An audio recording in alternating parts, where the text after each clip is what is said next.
রথযাত্রাকে একটি পবিত্র তিথি হিসেবে হিন্দু শাস্ত্রে উল্লেখিত করা আছে।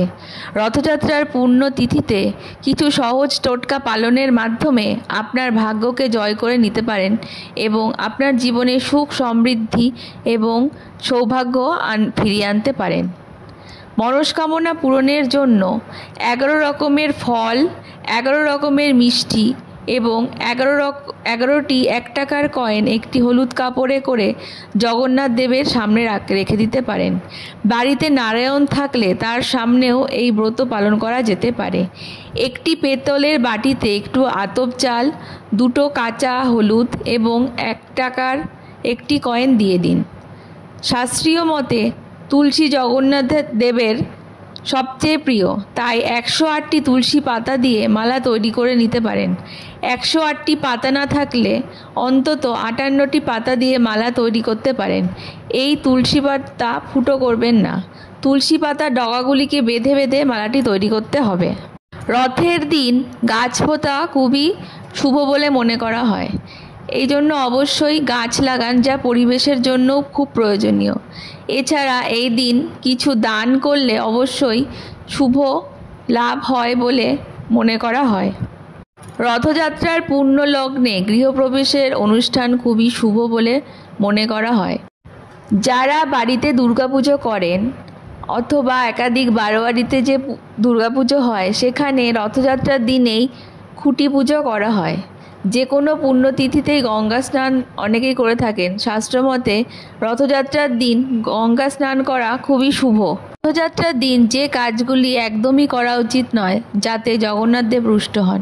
প্রথমত, এই দিনগুলিতে কলমি শাক খাওয়া উচিত নয়, কারণ রথের দিন কলমি শাক খেলে জগন্নাথ দেব রুষ্ট হন এবং তাতে সংসারে অশান্তি এবং আর্থিক অনটন শুরু হতে পারে। দ্বিতীয়ত, এই দিন আরও একটি শাক খাবেন না, যেটি হলো পুঁই শাক। এটি খেলেও জগন্নাথ দেব রুষ্ট হতে পারেন।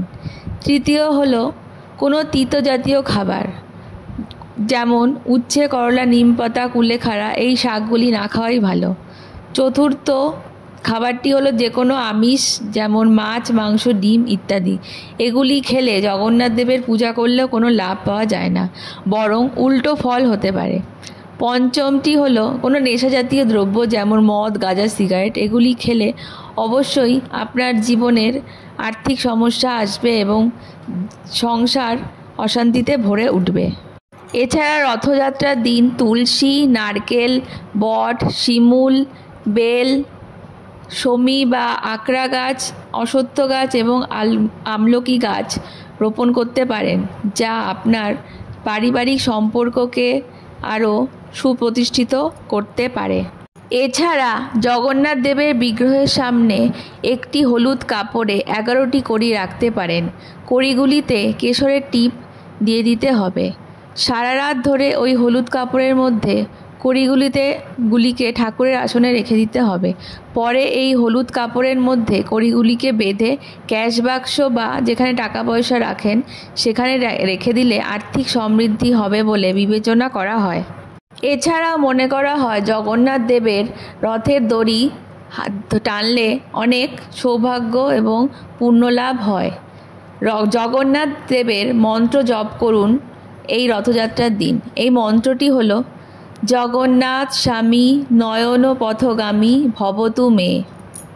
রথযাত্রার দিন সকালে স্নান করে শুদ্ধ বস্ত্রে একটি লাল কাপড়ে 7টা লবঙ্গ, 2টো কর্পূর, 1টি গোলাপ ফুল এবং 7টি তুলসী পাতা নিয়ে একটি পুঁটলি বানিয়ে তা জগন্নাথ দেবের মন্দিরে অর্পণ করতে পারেন। এতে আপনার জীবনের অর্থকষ্ট দূর হবে।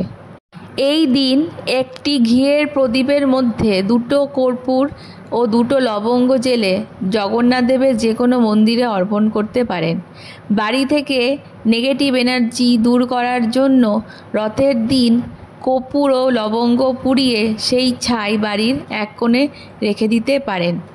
আপনাদের সমস্ত তথ্য জেনে কীরকম লাগলো তা অবশ্যই কমেন্ট করে জানাবেন। আমাদের চ্যানেলটিকে অবশ্যই সাবস্ক্রাইব করবেন। ধন্যবাদ।